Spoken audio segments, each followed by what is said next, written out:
broccoli. I'm so It's sorry. broccoli Tampa Sports. Broccoli Tampa Sports, mixing my two favorite things into We just one take the sport. R out of the equation. Yeah, I love it. I love it. Boom. Send it. Send it. Send it.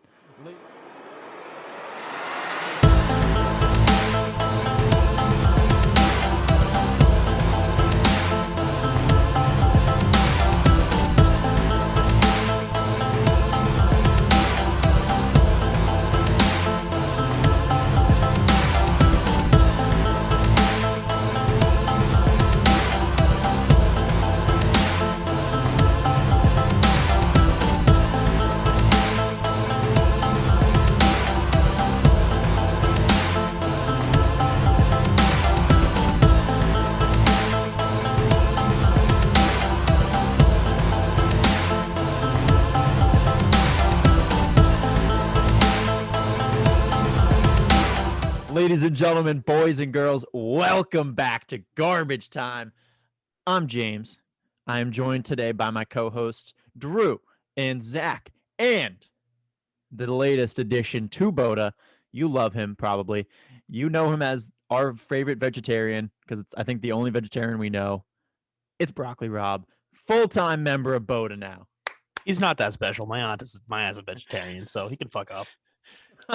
Zach's second favorite vegetarian, Rob. Cool. No, he's still my first favorite. Just not that special. It's not the only one that I know. Zach's taking shots for his family reunion already. Damn. Can't wait for Thanksgiving.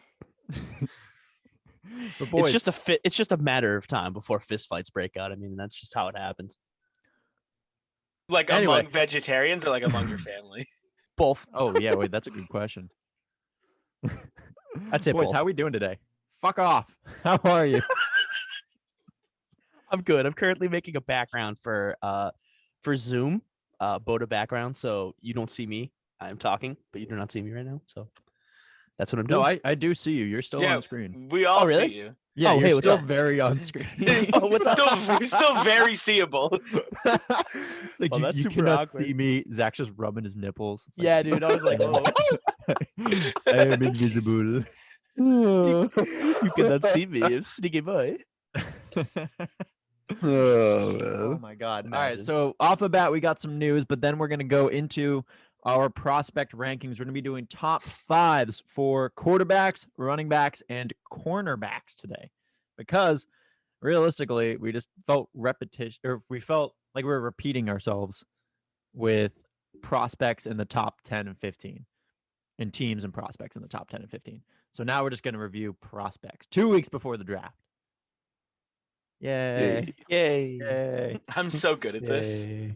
Rob, you're fucking crushing right now, dude. Dude, thank you. Appreciate it. I'm proud of you. Okay. First news, which I think is the funniest news off the bat, is Kevin James is set to play Sean Payton in a new movie called Home Team. Who the fuck is casting that? Better yet, who's Sandler.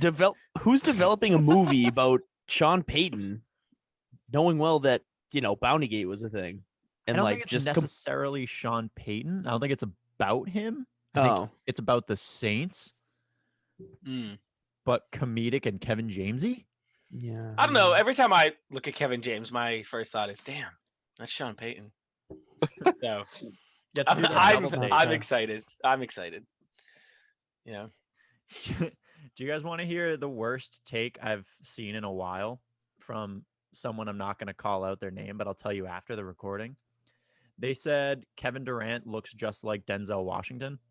Bruh. And I promptly called them racist. Yeah. Wait. What? Wait.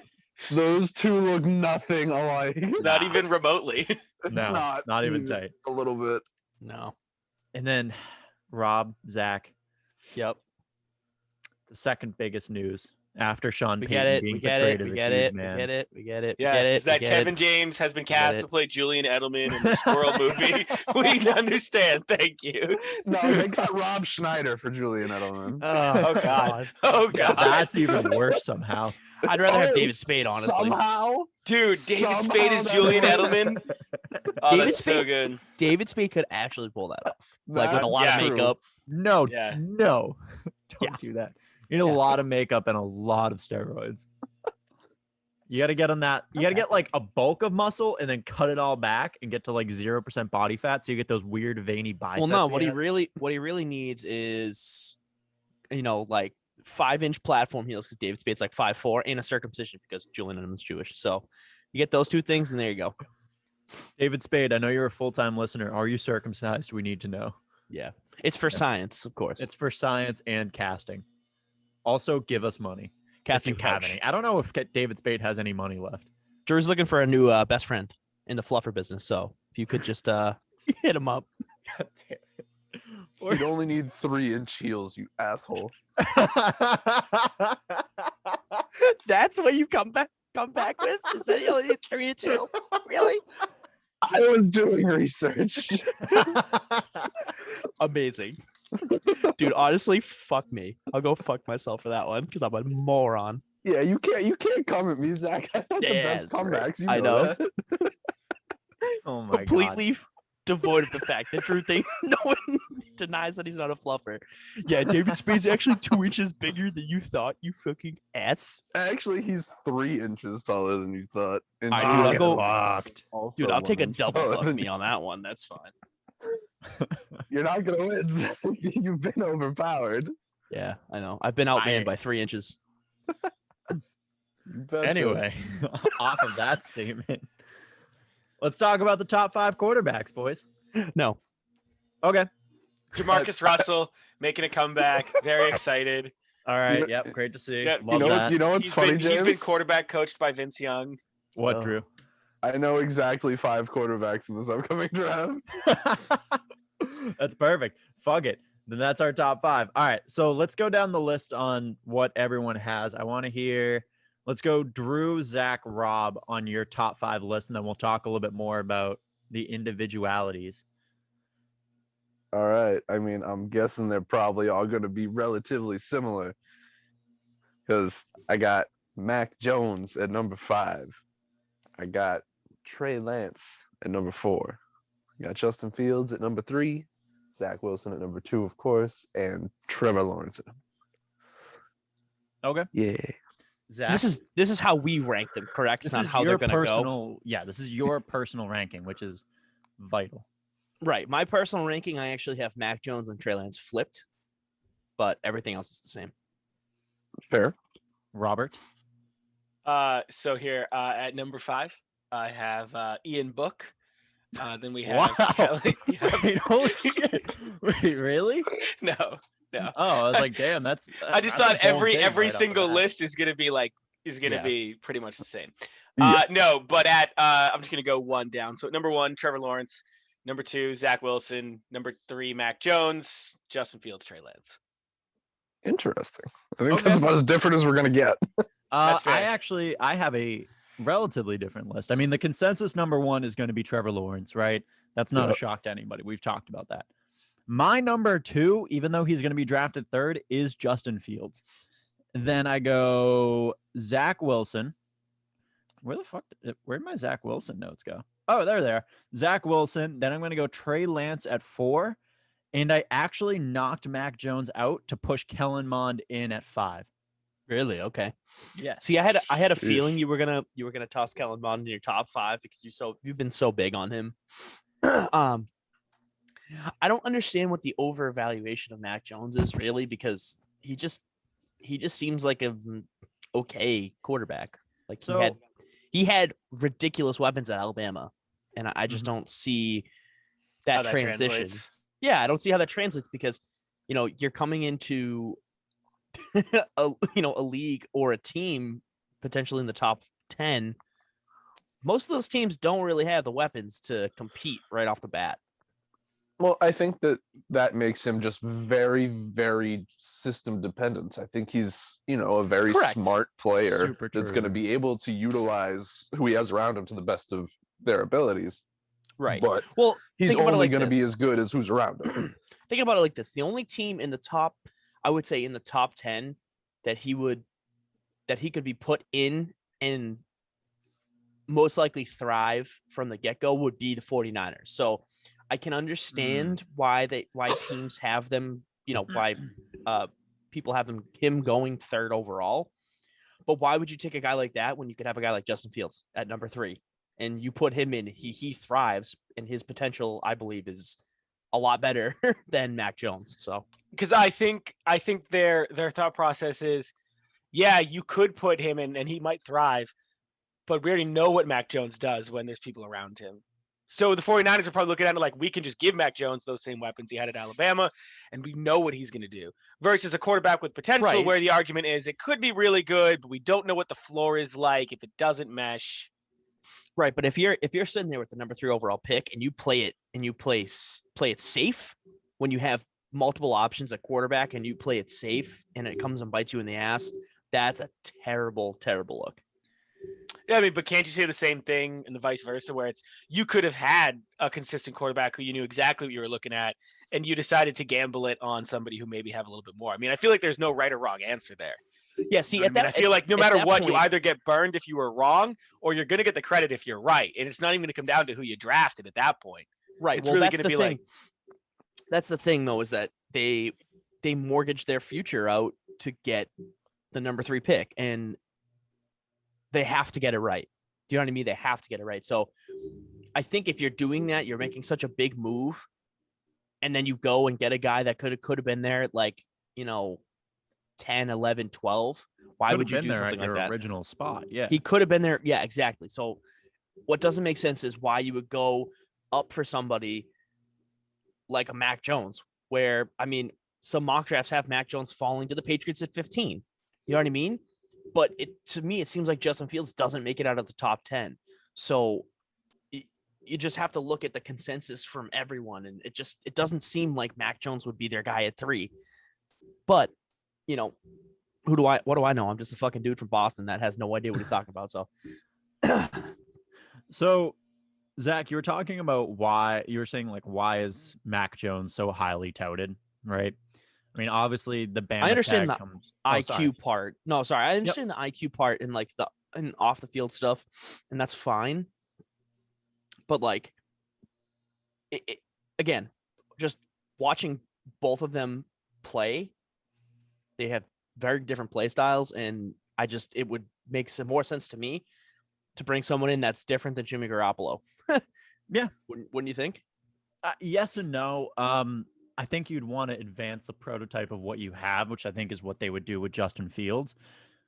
When I'm looking at my top 5 list, right, and most of our top 5 lists, except for Mac Jones existing at 5, I'm looking at, like I said, Kellen Mond, Trey Lance, Zach Wilson, Justin Fields, Trevor Lawrence. Every single one of them has a layer of mobility, and this is why I undervalue Mac Jones so much. Is because he's part of kind of the old regime, the dying breed of this, like, I'm going to sit in the pocket and just fucking check down and launch, right? That doesn't necessarily play in the new NFL, because you need to find like the happy medium between being like Tom Brady and being Lamar Jackson. And like, you can either be like great pocket passer or you can be like whatever. And Mac Jones isn't exactly like somebody I see him get out of the pocket. I'm like, oh my God, why is he doing that? Like Tom Brady wise, but he's not Lamar Jackson. No. So the lack of mobility makes him way less dynamic. If you put him in the 49ers offense, it's just awful. Like they are running off of the run, and they're going to kind of use that to build off play action and build through short passes, which, if we want to talk about Mac Jones accuracy, everyone talks about how accurate of a quarterback he is. Every single one of his like accurate plays came within like not even 20 yards. I think it was like a 10-yard span. It was either like a screen out of the backfield and he had an explosive guy like Waddle or Smith to break tackles and run, or Harris, we'll talk about a little bit later. He doesn't really have the deep accuracy. He's not a long ball quarterback. So what you're selling on for Mac Jones is basically diet Drew Brees. An unrefined Drew Brees who we've seen for 1 year. That's why I value him so low. Well, I think hold up. If you, sorry. I was just going to say, I think that Mac Jones' raw, deep throw ability is more akin to later in Drew Brees' career. Yeah. So, yeah. As opposed to, when he was fresh in the league and could throw deep, you're getting a guy that really is limited by that from the get-go. Right. So fair. Like with that, I mean, I wouldn't want to sell on that. Like if once again, if we're talking about that like big graph I put up where it's or the big scale where it's like Brady and Lamar, that middle ground is Patrick Mahomes. That's kind of where you want to live. Mac Jones is heavy on the pocket passer side, which once again, not exactly detrimental, but in today's NFL, it's dying. Yeah. Every single top tier young quarterback has a level of mobility that makes them the dynamic threat that they are. Right. And when you're a pocket passer at this point in time in the league, you really have to be a league or two above everybody else in that department. You have to be a Tom Brady caliber, a Drew Brees caliber quarterback to make it as a pocket passing quarterback at this point in time. I was gonna say let's quickly look back at last year's Super Bowl where a pocket passer quarterback won and a scrambling quarterback was completely useless. Where Patrick Mahomes scrambled and scrambled and scrambled something like 4 football fields worth of a game and did nothing. I don't think. Also, I just want to say quickly, any like low budget Drew Brees is still a quarterback I would want. Like, let's not skip over the fact that Drew Brees is probably one of the greatest quarterbacks of all time. And of course, anyone you take, you can attempt to mold them into being better. So if you're now calling him a low budget Drew Brees, I'm thinking, yes, please, I will take that. Are you kidding me? I love that. Like, yes, the pocket passer semblance might be gone, or you might be transitioning to those mobile quarterbacks. Let's not forget, mobile quarterbacks have lower shelf lives. They just do. You know, a pocket passing quarterback will not lose you a game. In fact, the Super Bowl, he won you the game. And yes, it's Tom Brady and he's the GOAT and the GOAT of GOATs. And I'll, talk about that all day long. Your mobile quarterback didn't do anything. And it was a rare time where he didn't do anything. But I find there's the a lot humor of factors in that. there. Lots of 100%. factors. 100%. But it wasn't one of those things where Patrick Mahomes, like, saved plays with his legs. I mean, there were a few times where he kind of, he did his classic acrobatic throws. But that was not a contest, right? And it's just so I like Mac Jones. I think he's a solid option. I get what you're saying. I can appreciate it. But like I said, I think like you don't necessarily have to be a scrambling quarterback like Lamar. I think he's a ticking time bomb, and we've all talked about that. But you need to have some level of get out of the pocket and go and throw. And that's why the top 3 all have that. We should talk about the 2 and 3 because we flip them around a little bit more. But like you look at Justin Fields, he just ran like a 4.4. Trevor Lawrence, I don't think ran, but we've seen his mobility on display. Zach Wilson obviously can escape the pocket and get out of there when he has to, but he's fine in the pocket too. So you need to have that balance now, but you absolutely need to have some level of mobility, in my view. Yeah, I think that prototype you kind of nailed, that Patrick Mahomes, Aaron Rodgers, guys that Drew, even Aaron Rodgers. I mean, look how many times he's gotten out of the pocket and ran. Yeah, more so earlier in his career, but back when Aaron Rodgers was in his prime, you had to worry about his legs almost as much as his arm. Mm-hmm. And those are the situations that really create hell for defenses when you're having to worry about that extra dimension. And so with a pocket passer, yes, they can be good. Yes, they can be dangerous, but they have to be that much better than a mobile quarterback would be to achieve the same level of results. 100%. But we've talked a lot about Mac Jones. I want to talk about those 2 and 3 because we've kind of flipped these around a bit. I think the consensus is you guys thought Zach Wilson is the 2, where I think Justin Fields is personally better. Zach, do you have any thoughts on that one?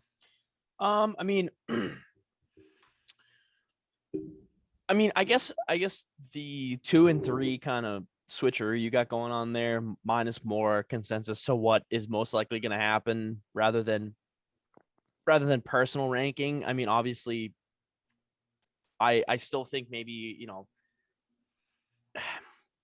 see, when you get to the top 3, it's tough because, I think that obviously we have consensus that Trevor Lawrence is going to go 1. I mean, based on raw talent, I would rank them Lawrence, Wilson, Fields. I just think that, Zach Wilson reminds me of a young Aaron Rodgers. I mean, the way he's throwing the ball, the way he moves in the pocket. I don't know the outcome, unfortunately, because I think that, you get Trevor Lawrence in there, he's obviously going to struggle, I think, with the Jaguars at first. and obviously I think if you get a guy like Zach Wilson in with the Jets, he's also going to struggle because look at any other quarterback that's come in there and tried to play for the Jets and has struggled for literal decades. I mean, I think the best quarterback they've had in the past 20, 25 years is Chad Pennington. Yeah. So, Honestly. Or Mark Sanchez wasn't terrible for the first few years. This is Chad true. Pennington. Chad Pennington. Fair enough. Yeah. So I mean, it's gonna be whoever's at that 3 spot is gonna most likely have the most success right off the bat. I mean, because you're going to a team that's already set up to win. Right. So, it's tough because I can, I look at them in all different aspects. I mean, based on raw talent, like I said, I got Lawrence, Wilson, Fields, and that's how it would go based off of raw quarterback talent. But I mean, it seems like to me, if Fields goes 3, Fields is going to be the best quarterback out of the bunch for at least the first 2 years, most likely. Drew, what are your thoughts with it? I think that Zach Wilson and Justin Fields are very, very close talent-wise. I don't think that there's a huge gap there like you see with Lawrence and everybody else, and then the drop-off from the back end of the top 5 or 6 with Mac Jones and Kellen Mond to everybody else, really. So I think that they're kind of interchangeable. A lot of the same overlap in skill set. So I don't think that you'd necessarily be wrong either way. I think that that's really where you have to look at the X factors and the off the field stuff and the character and all that stuff, which I have not done. So I cannot speak to that. No, that's fair. I mean, Rob, if you want to get into your thoughts before I dig deeper into these two, go for it. I don't know. It's interesting because this is definitely one of those things where I look at Zach Wilson and I'm like, I like it. What is more interesting is where he's going to end up in terms of his success. Like I think he's extremely NFL ready. I think he's a strong arm. But you're right. If he goes to the Jets, it's a different discussion altogether. This is one of those picks where it's not necessarily about the player, but it's really who's picking them, which I think matters a lot more when it comes to this particular draft, i.e., going to the Jets versus like who you are as a player. Yeah, I can agree with that. I mean, I'm not gonna lie, I like both prospects. I mean, if you look at Zach Wilson, you're looking at what I have in my notes is like a Burrow like progression, where he just kind of went like meh, fine, like his 2019, right? He had a 62% completion rating, 2,300 yards, 11 touchdowns, 9 interceptions, which is like fine. It probably would have sat him somewhere in the back end of the draft. Maybe someone took a chance, right? His 2020, he upped that to 73.5, 3,600 yards, 33 touchdowns on 3 interceptions. And he was doing that with relatively no one, which say what you want because he's also competing against like a soft schedule, but really he's not. I mean, the only game people look at is Coastal, and BYU lost against Coastal, but Coastal was a very good team, and there shouldn't be any mark against him for that. Like you play who you play. Now, when I look at Justin Fields, it's kind of the opposite like take, right? It's like, oh, well, Justin Fields had this high interception rate this year. He obviously balled out. He had like 3 interceptions in 2019. That rate went way up, and he's playing with top tier talent because he's playing at Ohio State. Realistically, what people don't put into consideration with the interception rate on that is he was playing in a year where Ohio State got hit with COVID late, and still, I mean, say what you want, but they still made the playoff, and what he was able to do on that big stage was phenomenal. I mean, he shut down Clemson. He played through a fucking cracked rib and balled out against the top tier defense. It's probably like 1 or 2 in the country after playing defenses that were some more top 10 defenses all year. I like what Justin Fields can do in big game situations more than I like what Zach Wilson can do. I also think like either way, I'm talking about like the high interception rate, which is easily fixable. That's just coaching for Justin Fields. And then with Zach Wilson, you're kind of just talking about like mechanical issues. To see him throw off his back foot a lot, like kind of just pedaling back. You can't go wrong with either one. It's really 2A, 2B in my opinion. But I like Justin Fields a hair more just because of what he's done in the spotlight situations. Zach, I love the background. I'm sorry. Thanks. I'm eating a chocolate. Zach, I want to actually Zach and Rob. I forgot this. I want to bring up something because right now I have Trey Lance sitting and going to Atlanta, right? I could actually see, and I think that's a worst case scenario for him. I think he'd be fine. I would love. I've talked about how I think the Patriots could fuck up this draft, but I would love for him to go to New England because on the surface level, Trey Lance is pre-injury Cam Newton. He is a big runner with a great arm who uses his mobility but kind of sits back a little bit more too. So being the most athletic out of probably the four of them, honestly, which is odd to say, is going to be a knock against him, which is weird to say as a scouting report. But seeing him in New England and developing under Cam and seeing like, oh, this is what somebody with my same skill set has done and what I can learn from them might actually be beneficial despite everything we've said about Cam. Yeah, it's really funny. Had Cam Newton not come here, I would have laughed at that, been like, yeah, I don't think really Bill cares as much for mobile quarterbacks as maybe he would in other instances. But yes, because there's Cam Newton, because it's somebody you can learn from where you have a similar skill set, I would love that. I mean, just because I'm already kind of wondering what life is going to be like post Cam. But I kind of feel like a lot of free agents that we picked up this year were specifically set to build on Cam Newton's skill set, which is moving around, scrambling. So if you can get a quarterback, a younger version of that, fresh legs, I think that'll be awesome. I think that'd be really cool. I think it would be great. Zach, what are your thoughts? Um, Would you want someone more like Mac Jones or more like Trey Lance? Well, I think Rob's kind of right. I think we have to look at it like this. This is year 2 of the Cam Newton experience, whatever you want to call it. The offense is more tailored to Cam Newton being your quarterback. I mean, whether you like it or not. And I think going up and getting a guy like Trey Lance at 4, I personally, I agree. I'd rather have him than Mac Jones because the offense is not built for, a prototypical pocket quarterback anymore. I mean, just think about it like this. Look at the progression of the Patriots for the past 5 years. Mm-hmm. Look at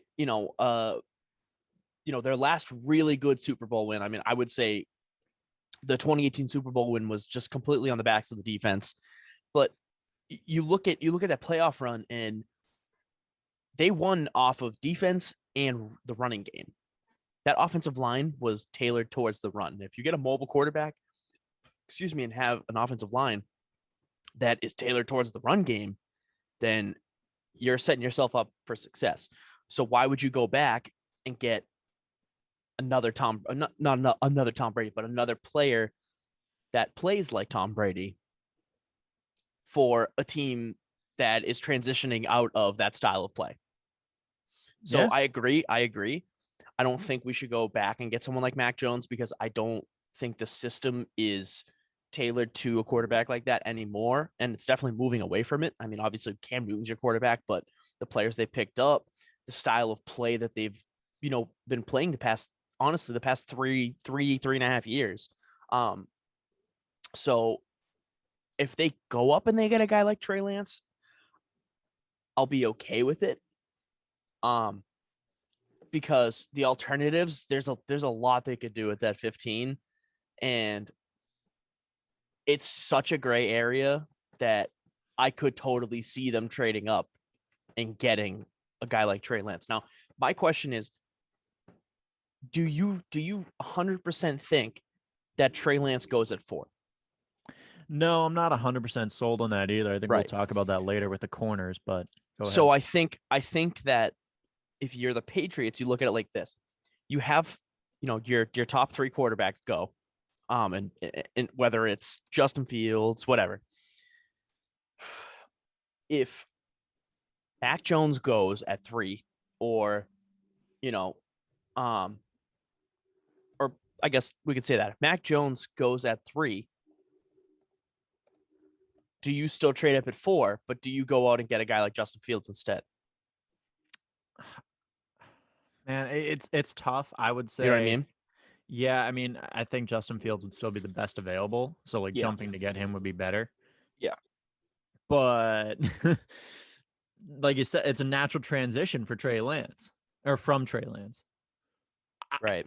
I really have a hard time saying I wouldn't go Trey And Lance in that situation. also, let's not forget. I mean, in my mock drafts that I've done and that I've looked at, you know, a lot of people have, wow, this is tough. I can't believe I can't remember his name. Who are you going for? There it is. A lot of people have Kyle Pitts going at 4. Yep. Could happen. You know, generational talent at 4. So you most likely could get something like, if they don't expect them to go Trey Lance, they could still trade up, but they might not have to trade up as far. And I think that's what Belichick is going to look at this draft. I think he's going to look very closely and watch to see what the Falcons are doing at 4, because obviously they could go quarterback if they wanted to, but there's not a lot of spots in the top 10 where teams are going to go QB. I mean, you have the Panthers, they could surprise everyone and go QB, but you know, they got Sam Darnold, they traded for him. They're most likely going to trade Teddy Bridgewater and get some picks for that. So that, you know, they're not trading. The Broncos are sitting at what, 9? Yep. Teddy Bridgewater to the Patriots. You think so? I would love that. I wouldn't hate that. I think having him and Cam would be a good combo, but you know, a lot of people have the Broncos taking Trey Lance at 9. So you could see maybe potentially the Patriots trading for that Carolina pick and going Trey Lance at 8. But, you know, because the Lions most likely won't go quarterback. The Dolphins definitely won't go quarterback. And then who's at 5? Bengals, right? The Bengals. Bengals aren't going quarterback either. No. So I mean, the only spots you're really going to look up to trade for is if you think the Falcons are going for Trey Lance and you want Trey Lance at 4, you have to go 4. But if not, the Broncos are going to take him. So do you trade up 8? You trade up to 8, you trade up to 6, whatever. You know what I mean? Hey, fair enough. I like it. Yeah. Good evaluation, honestly. I have nothing against that. All right. So we're going to move on. Mm-hmm. Let's talk about some cornerbacks. We'll tail end with running backs later. So now we're going to go in reverse order. So, Rob, I want to hear your corners starting either 1 to 5, 5 to 1, dealer's choice.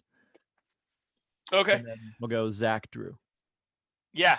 So 5, J.C. Horn, Tyson Campbell, Patrick Surtain, Caleb Farley. And then I put Asante Samuel at number 1 because I love Asante Samuel Jr. I don't know if it's because his father is who I thought was really good, but I think Asante Samuel Jr. is the guy. I mean, I don't think there's like a thought he was really good. He was like a 3-time Pro Bowler, right? Like, dude balled. Yeah, he balled out. Patriots. Yeah, he balled out. I mean, dude, that's a big list. There's a lot of predictions in there. I like that a lot. Or a lot of flips. But Zack, what do you got? So I guess I'll work my way up then. I got ASJ on the bottom of my list. I got him at 5. I just think he's gonna lack the size to be I mean, you know, you could see him in a lot of zone, but I think it's gonna be tough for him to play a lot of man, especially against a lot of these bigger receivers in the NFL. Especially if he's 5'10", 184. Yeah, like he's not built big. Yeah. No, I mean he could be a very versatile player and play a lot of different play multiple positions for a team. I just don't, you know, he's not a Jalen Ramsey, he's not a Stephon Gilmore, you know what I mean? He's not a big. Glad he said that. I know, you know where I'm going with this. Yeah. So I got ASJ on the bottom. I don't have first names because I haven't really looked that deeply into cornerbacks. I looked at my top 5, but no, I don't have first names, but I believe it's Caleb Farley, right? Yep. I have him at 4. What's Newsom's first name? Greg Newsom. It's very interesting. Greg. Well, I have Greg Newsom at 2. I have Patrick Surtain the 3rd at number 2, and I have J.C. Horn number 1. I think J.C. Horn is going to be an absolute monster in this league. Very Jalen Ramsey prototype. You motherfucker. Plays what? What? That's in my notes. I was like, he's Jalen Ramsey. Fucking. Well, you were the one that told me that. That's pretty much James' entire take right there. No, literally. Well, I looked more into it, and I agree. I mean, he's a big boy. Yeah. Anyway, and he plays big. Mm-hmm. So He plays big and he locks onto your hip. Like he does not go anywhere. Right, and he had Yeah, the refs lowest. actually have to tell him, be like, hey, dude, you can't just tackle everyone before the play starts. And he's like, oh, okay. He has that dog mentality, and that's great, especially coming to the league at that position. I mean, if you play on your heels, you get burnt. Mm-hmm. And he had the lowest passer rating allowed in the SEC, which is no fucking joke. No. Especially on South Carolina when you're playing teams like, I don't know, Florida, Georgia, Alabama. I can keep going. Auburn, even though Auburn. fucking Bo Nix is a bag of dicks. That's a whole nother discussion for a different show we don't have. Drew, what do you got though? The Bag of Dicks show? We have that. That's coming up Wednesday. Stay Have to tuned give me for 1 second. My list has disappeared on me. No worries. Do you want me to go with mine first or? Sure. All right. So I'll go in reverse order as well. I have the same thing as Zach. I have Asante Samuel sitting back a little bit more. Once again, his size kind of worries me. I've seen him go vertical on a lot of people. Something that's big time concerning for me is the penalties. He can get kind of like, I've seen him like tug on a lot of jerseys, which like you can sneak by in college football. NFL refs aren't going to miss that. So watch out for the holdings if whoever drafts him. But I think he ends up going to the Patriots at some point. My number 4, which was tough because I wanted to put Caleb Farley at 4, but I actually have Greg Newsome here. He doesn't really like, he's fast, but he doesn't play that way. You know what I'm trying to say? Like his 40 times out insane. And I don't have it on my like records here.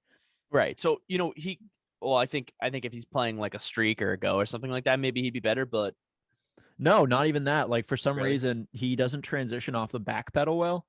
Oh. So you'll see him like against a guy like DK, which I hate to say because he's like, oh, streak. He would get burnt, which is tough to say. And you'd be relying more on your safety. But he can lock up people. I've seen him lock up plenty of people. So also watching who he played against, I mean, he was in the Big Ten. So he's used to locking up big time receivers, especially at Ohio State, which he did a great job against. That's not the point. Caleb Farley is my number 3. Once again, transitions well off the back pedal, great speed. I think the Eagles end up snagging him. The one thing that concerns me, and this is what almost made me drop him, is his back surgery he just recently had, which apparently he's going to be good to go for summer, like for a training camp. But back injuries are tough to come back from in the NFL. And right before your draft, that's brutal. So you could see him slide actually because of that. But moving on, my number 2, I agree with Zach.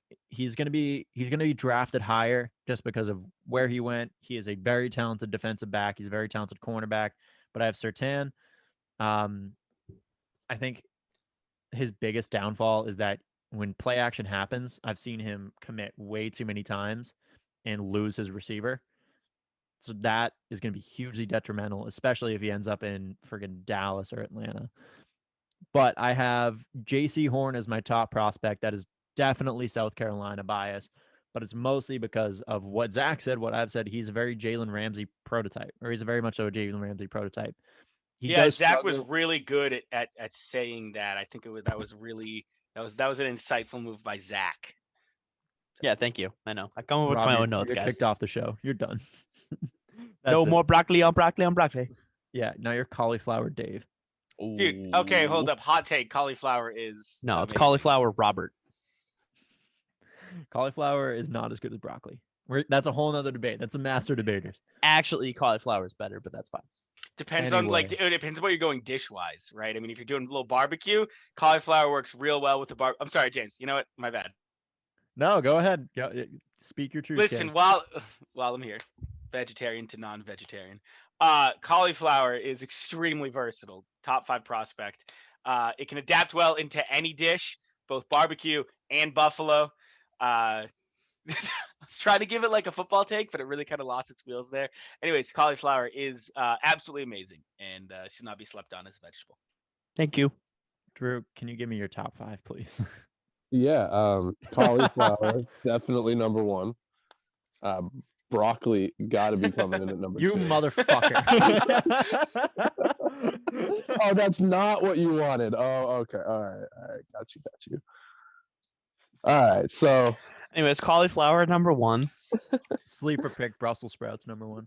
Ooh, bro, Brussels ooh. sprouts, Brussels so sprouts are good. fire, dude. Brussels sprouts are fire. Not as versatile teriyaki? as that cauliflower, but still super consistent. A little bit of butter, a little bit of Parmesan cheese, bacon in there. Oh yes, sir. That just sounds awful. Bonnie. You have ruined it with bacon. Guess what? I eat meat. That was a real cool statement, Zach. Thank Yeah. you for sharing with the You're class. welcome. So I like the bacon in there. Anyway, Drew, please, for the love of God, give me your cornerbacks. Oh, sweet Jesus. Okay. So I'm going to put Caleb Farley at number 5. I think that he is fantastic. He's got pretty much everything that you're looking for: size, speed, length, ball skills, everything. But like you said, the back surgery is very concerning. That's a major issue to be dealing with going into your first year in the NFL. So Yeah. I do take that as a little bit of a knock on him, but not enough to knock him out of the top 5, of course. So I'm going to leave him at 5. Then I'm going to go up to 4. I'm going to give it to Asante Samuel Jr. For pretty much all the reasons that you guys already went through. Super versatile guy. He might be a little on the smaller side, but I can see him absolutely tearing up the defense from the inside out, working on slot receivers, some tight ends from time to time, maybe depending on who they are and their size. But he's going to be a player that moves around a lot and provides an extra little spark to a defense. Number 3, I'm going to throw Greg Newsome there. Just such a smooth player. He's gonna thrive in the NFL. There's no doubt about that. A lot of these guys, it's hard to distinguish between them because they're all pretty complete players. Yeah. I'm going to put J.C. Horn at number 2. I think that his tenacity and just the way he plays, like you guys said, Jalen Ramsey-esque, way he's able to stay on people, and he plays like the dude that he's covering just insulted his mom, which I think is a huge plus for going into the league at this point.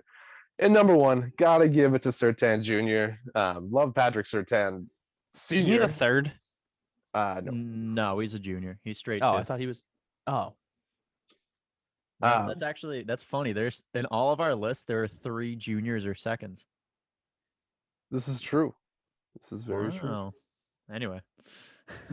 But no, I think that Patrick Surtain Sr. was fantastic, super fun player to watch. And his son is following right in his footsteps. He is NFL ready. He's got the size, he's got the speed, he's got the length. He's gonna be something, man. It's gonna be real fun to watch. Some prodigy players, like we said. Yeah, some legacy folk. I gotta say, I would really like to see Surtain match up with AJ Terrell in Atlanta if they don't end up going quarterback. I think that young combo would be fucking stellar. Plus, like we've talked about, they need defense. Yes, Yeah. very badly. yeah, they do. But other than that, I got J.C. Horn going to Arizona. I think he slips a bit, which sucks. I think Caleb Farley gets jumped and goes to the Eagles. Newsome for me to the Colts. And I want to see a Samuel Jr. on the Patriots, man. Yeah, that would be cool. Yeah, would be It would Yeah, it that would be would. nice, but I don't think they're not going to grab him at. I don't know, man. Not at 15. No, I think Asante Samuel is a day 2 pick, but Oh Well, no, no, I wasn't saying at he is a 15. Jaguars take him at number 1. Shock the whole draft. he's like if you said cauliflower was your number 1 overall pick. That's what Asante Samuel is. So surefire, locked in, undebatable. You heard it here Bullshit. first, guys. Asante Samuel Jr. number 1 overall. Fuck Trevor Number 1 Lawrence. overall. I'm talking 13 Pro Bowls, 4 Super Bowls, Damn. 6-time Defensive Player of the Year. Anyway, Yeah. off of what Drew said briefly, you look at any of these 5, like switch them out. They're all NFL ready. They're all exceptional at their position, which is hard to do at the NFL level or at the college football, the NCAA level, because you really have to stand out against these athletic monsters. So if you can properly play coverage and you can play press well, or you can do zone well, which everybody does zone, so it doesn't really stand out that much. But if you can run man and press well, you're already ready for the NFL. That's already a step above everything else behind you. And these 5 guys are just so much like there above every single other cornerback available. in my mind. Also, Zach, good call on Greg Newsome because he's been rising on a lot of people's boards. Thank you. That's all I got for cornerback. Should we move on to running backs? Yeah, Let's let's take it do up. it. I'm running out of Do it. time, so let's do it. All right, Drew, you want to lead off with the running backs? No, I went first the first time. Let's start in the middle. So is that me or Zach? Zach, who do you want? I would prefer if you went first. Okay. So I'll go in reverse order again. I have number 5, Trey Sermon of Ohio State, formerly Oklahoma. I have him going to the Saints. I have Chuba Hubbard going to the 49ers later as my number 4. I have Javonte Williams going to Atlanta also later, part of the 1K tandem with Michael Carter. Then I have Najee Harris as my 2 and Travis Etienne as my 1. Boom. Zach. All right. I'm going to go. Is it Chuba? Chuba. I'm going to go Chuba Hubbard at 5. You had him on Draft Diamonds. I watched a lot of his film. He's He's fun. explosive. He's explosive. He's fun to watch. fun. He's very fun to watch. So I expect him, to get drafted to a team that is, I guess, more run focused, and watch him kind of just blossom into a beautiful butterfly. I know. Well, that's why I said the 49ers, but we can talk about that a little bit more later. Yeah. Well, I mean, he's more or less a day, like a late day 2, day 3 pick, right? Yeah, more likely than not, I would say day 2, but could live in day 3. Yeah. All right. My number 4 is going to be Trey Sermon out of the Ohio State University. I don't have much on Trey Sermon. I just know that he's going pretty high. So I would probably rank him over Chuba Hubbard, just based on the fact that, Ohio State running backs have come out. They've been a certain pedigree. So Yeah, get ready for next year. yeah, great. All right, my number 3 is going to be Javonte Williams. Respect. Yep. I got my number 2 is going to be Najee Harris. My number 1B is actually going to be Michael Carter. Wow. Wait, whoa, you're putting Michael Carter above So- Javonte Williams and Najee Harris. So- I'm interested. So a guy like Najee Harris, I've seen, obviously we've had guys like Derrick Henry and guys like Mark Ingram come out. Najee Harris is 6'1". He's 235 pounds? 230, 6'2", Whatever, 230. yeah. They have him. It's different everywhere. I just looked at one place and said he was 6'1", 235. This website says 6'2", 230, but a lot of teams are moving away from bell cows. I mean, you have a team like Tennessee, obviously, with the bell cow, but look at what's happened with Dallas. What happened to Zeke? Fell off. You have a guy like Saquon, bell cow, has had multiple injuries. Just hasn't been Yeah. able to stay healthy. Has he even What's had that? a full year yet? He's had 1 full year, I believe. I think maybe his 1.5. rookie year? Yeah. Anyway. So I mean, I feel like a lot of teams are going with, back by committee. I mean, it's the Patriot style. They have a satellite back, and I just think that looking at everything together, I think that you get a guy like Najee Harris in there, and it's not gonna translate into the passing game. Whereas if you're a team and you see Michael Carter, he's on the smaller side. He's 5'8", 199, but Have you seen Najee Harris in the passing game? I've seen a couple of them, and it's okay. It's not anything. He's pretty phenomenal. Yeah. Najee Harris. I don't know. I've runs seen a the- couple of. I understand that, but I've seen a couple of videos of watching Mac Jones throwing, and obviously it's a couple of checkdowns to Najee Harris. I mean, it's understandable, but I'm talking more of a guy like a James White rather than. I'm talking about prototypical satellite back. Yeah, I think Najee Harris makes a very interesting combination of a Derrick Henry type and adds in that extra satellite versatility. I think you're off base here. I disagree because I think if you're going with a gimmick like that, it's great and it'll work well and it's like nice and shiny. But if you're not good at one thing solely, then you're just gonna kind of fall off. I mean, I think you can have versatility in, defense. You can play multiple positions, and you can do something like that. Obviously Julian Edelman played quarterback in college and then came on and was a wide receiver. But Okay, so what's if you don't have the size, what? Well, What hold are on. you Chris talking about? McCaffrey is like a generational kind of player. Yeah, but 1,000 yards receiving, 1,000 yards that's rushing. what he does. He can run, he can catch, he does all of these things. right, Yeah, but I'm- Christian I'm kinda It's McCaffrey getting not what like you these were guys saying don't here. exist. Right, Like, but why- Christian McCaffrey and Najee Harris are two completely different people, two completely Right. different Also, bodies. one has proved it at the level, one still needs to prove it. So you can make a semblance comparison and saying I see a similar skill set, but just because one is really good at it does not mean that somebody else in a similar vein will carry that exact same skill set. I'm my thing is I'm worried about the chunkiness.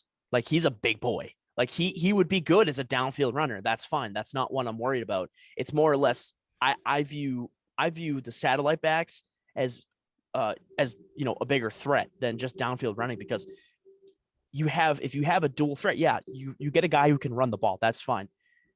But if you get a guy that can run, routes like a wide receiver, like not just like little checkdowns here, checkdowns there, actual wide receiver routes, like Christian McCaffrey, again, generational talent.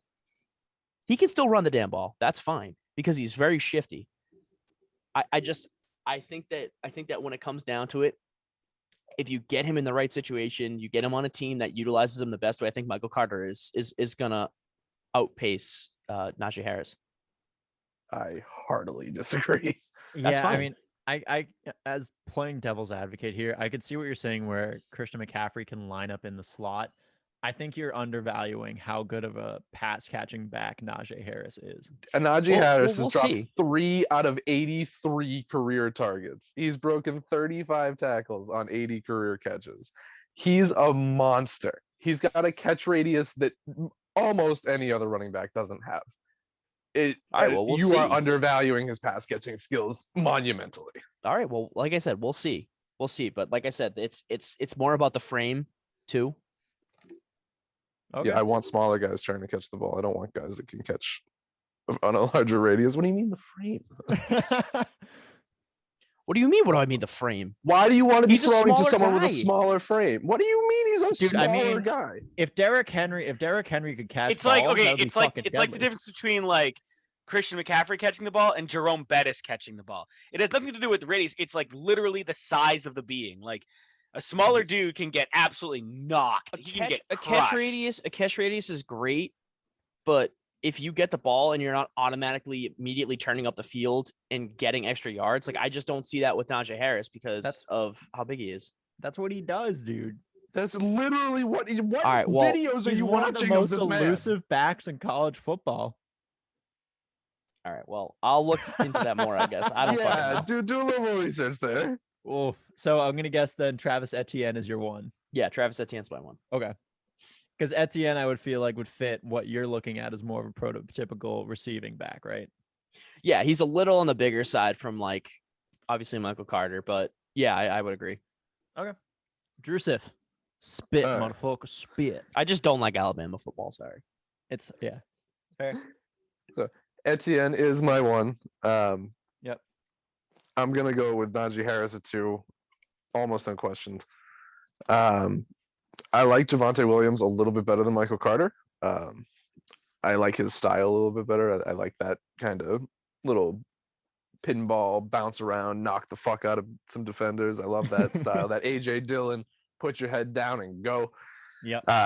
So I'm gonna stick him there. I am gonna keep Michael Carter at 4. I think he's an explosive talent. So it's gonna be fun.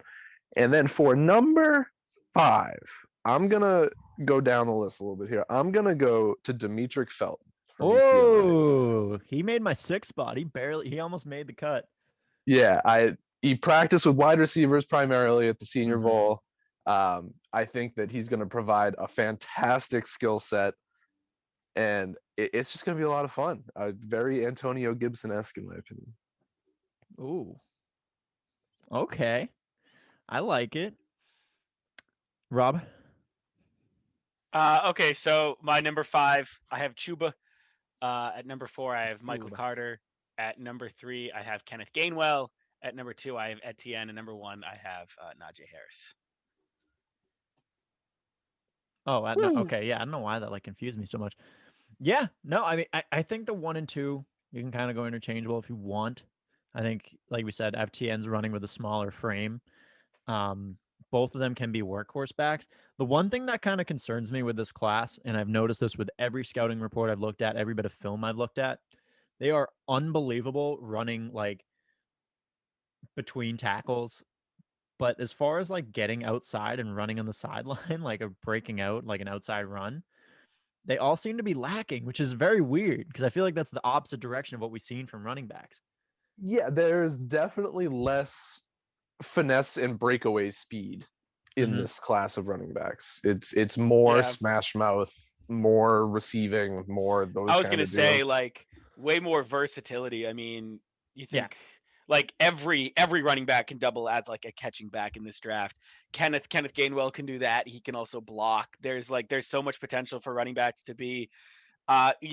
We kind of saw this similar to the tight end position. There's been this almost renaissance change to what it means to be a running back, where no longer is it just, hey, listen, I'm going to give you the ball. We're just going to do, dive routes. We're just going to run you through the line. It's, hey, I need you to catch. I need you to run wheel routes. I need you to run slant routes. I need you to block. I need you to do like X, Y, and Z. And it's pretty cool to see kind of how this like draft has shown a lot of those guys kind of blossom into those skill sets. Yeah, I completely agree. Yeah, I mean, it's really fun to see, and I think part of that going with it is when I look at Travis Etienne, at least he has kind of like 2 gears in my mind. He can like sit in the back, you'll see him like wait for a hole to develop, and then he'll hit it. Where when I look at Najee Harris, he's very much so 1 gear. Like he'll hit the line running, but like that second gear just kind of like blow him away doesn't really exist. But his first gear is so fucking fast that it's hard to argue him having another level of speed. So I don't know where I was going with that. I had a whole point. Anyway, let's talk about Pittsburgh in this scenario, because Pittsburgh is going to be needing a running back. They could potentially go in the first with one of these two guys, either Etienne or Harris. But who do we think as a collective fits the Pittsburgh system more? Etienne. Najee Harris. Oh boy, we really Zack? failed on that whole collective thing. Uh, Or we're going to go option C, and I mean, yeah, I know why I said collective. I mean, we're going to disagree. well, I mean, But- just based on where everyone's valuing Travis Etienne, Najee Harris. I mean, a lot of people, obviously, most people have both of them 1-2 interchangeably, obviously. Mm-hmm. I don't know. I think for me, looking at Pittsburgh, you got a guy like James Conner in there, but then before that, you have a guy like Le'Veon Bell. So you have two different styles of running back. So it doesn't really help to kind of, pinpoint like, oh, well, they've gone with this for the past 10 years, so they're probably going to go with this again. So I don't know. I mean, I personally think that for Pittsburgh, I think looking at Najee Harris would be a better option for them.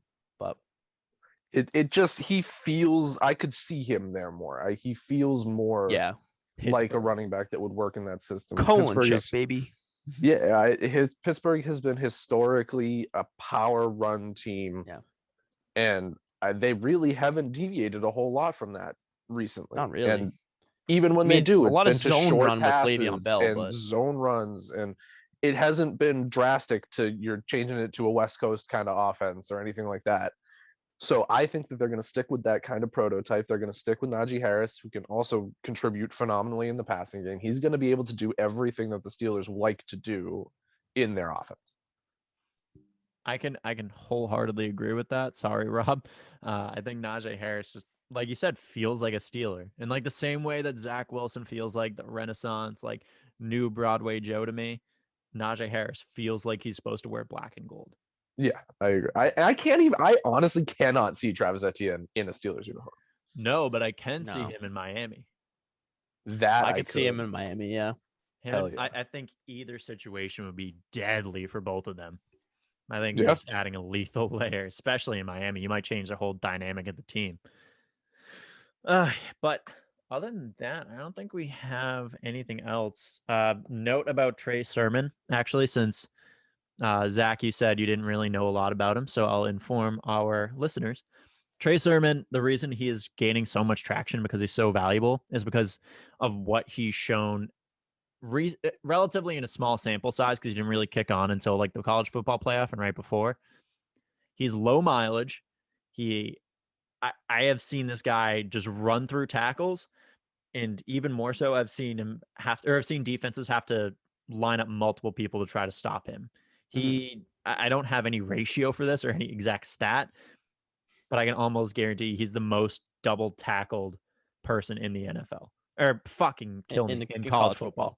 Yeah. He runs strong and he keeps his feet moving. It is so hard to wrap him up.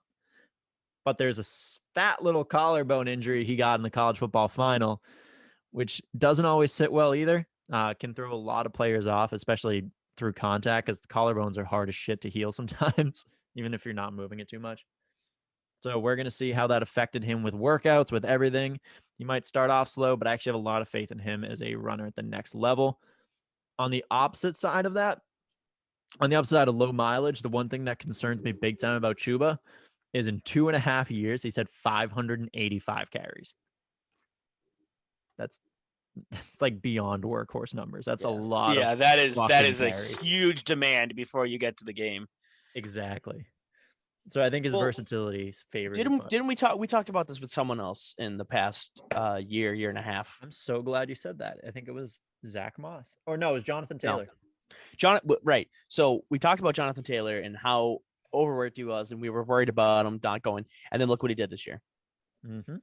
So, I mean, if you're knocking a guy for having way too many carries, yes, it's gonna end up not helping them in the long run on durability. But I would argue that they're way more seasoned and way more ready to go right from the get-go, right from the start of the season, than any of the other running backs. I mean, just again, Jonathan Taylor.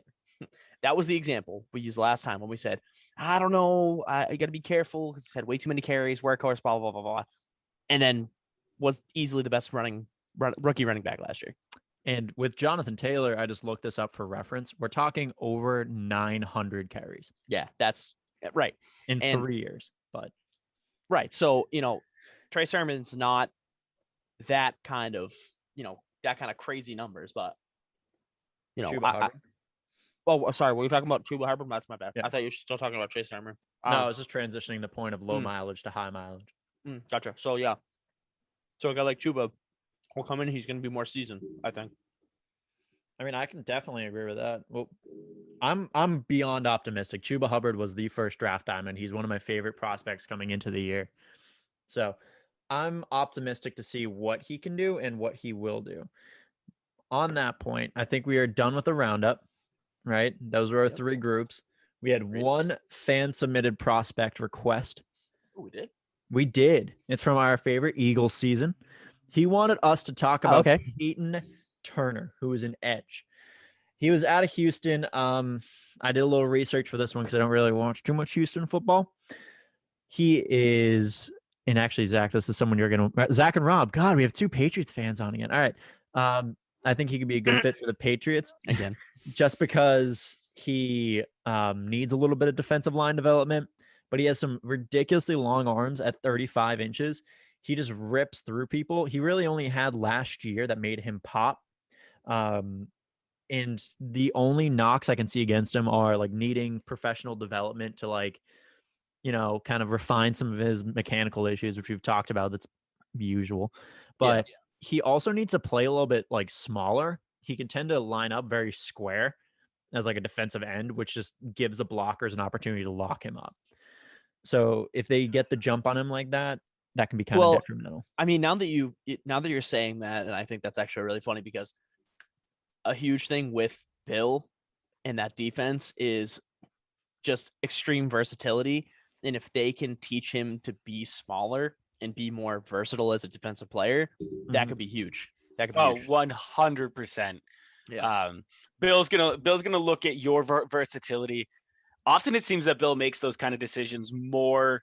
He factors in more. What can you do? What can you do on a multiple level in an average sense versus what can you do amazingly? Like if you can do like 6 things really like decently, he loves that versus you just being you can only do this one thing really well. All right, not so much. So I think that would be phenomenal, especially if really all it takes is to stop some like mechanics that may be a little janky, but right, like playing smaller and then maybe not letting up on the D end. That Bill would love that. Yeah. I mean, and obviously, you have the best defensive-minded coach of all time. I mean, obviously the best coach of all time, but he's put together defenses that have been that have borderline. like really played defense and not Yeah, well, I mean, offense. well, which no, has of been course, but huge. shut up. I'm just saying, like, they're generational, like borderline generational defenses. Like, what would it have been? 2019, that defense, borderline generational, if not generational. I mean, they were one of the best defenses of all time. But you get an more of an unrefined product in there, and Bill's one of the best coaches to take that product and really make it into something more than that. So I'm so excited for the draft. I know It's going to be very fun. James, I was looking through who just came out with a mock. Was it Jeremiah? No, it was fuck. MG Day. MJD. Sorry, Maurice Jones-Drew. Oh, okay. And he has Quiddy Pay going 20 to you guys. How do you feel about that? I mean, I would like it. I don't know if that necessarily happens if we sign Jadeveon Clowney, though. Right. Which is interesting because Please sign Jadeveon Clowney. That would be amazing. Look, I want to hate Jadeveon Clowney. I really do. And you can look at his sack numbers and fucking be like, oh, that's awful. Like, what is he doing? His quarterback pressure plus his run stopping ability, which Drew had to get me out of that mindset earlier this year. I'm just like, ends are meant to get sacks. And it's like, no, like they're also in the run support. He's top 5 in the NFL with both of those stats. So, and yeah, and you guys need that. You need the run support. We definitely need run support. But I mean, you pair that quarterback pressure, him locking up part of the line and just leaving Garrett on the other side. Sure, run it. Weird stat. Myles Garrett's only 20 sacks off of being the Browns' career sack leader. Like I think he's not. I can't tell if that's really impressive or speaks really sadly of what. No, it's impressive because the person ahead of him is Clay Matthews Sr., who was a fucking Hall of Famer. Hey, Clay. Okay. All right. That's all. All right. So that is everything. Thank you all for joining us today. You know where to find us at BOTA Sports, baby. I love in my belly. Yeah, in my belly. Yeah, we can find us on anywhere that's not Stitcher, which is Spotify, Apple Music, Google Podcasts, and maybe something else. I don't know. Look for us on YouTube. You're live here right now. We're in your face, but we're also going to be releasing the edited version via Zack, our lovely editor. Look for some awesome draft content coming out through the next couple weeks. We're going to be doing something for the show, too. We have to figure out at some point. And that's all I got. You guys got anything to say before we log it? Yes, Rob, I need some logistical stuff from you after we're done. So stick around for a second. Dude, hell yeah. Yeah. I love logistics. I need a dick pic. That's what I need. Dude, bet. Anyway, Zach, do it. Stay so. I muted his ass. Stay muted. I muted his ass. Stay muted. I muted his ass. Stay muted. I muted his ass. Stay muted.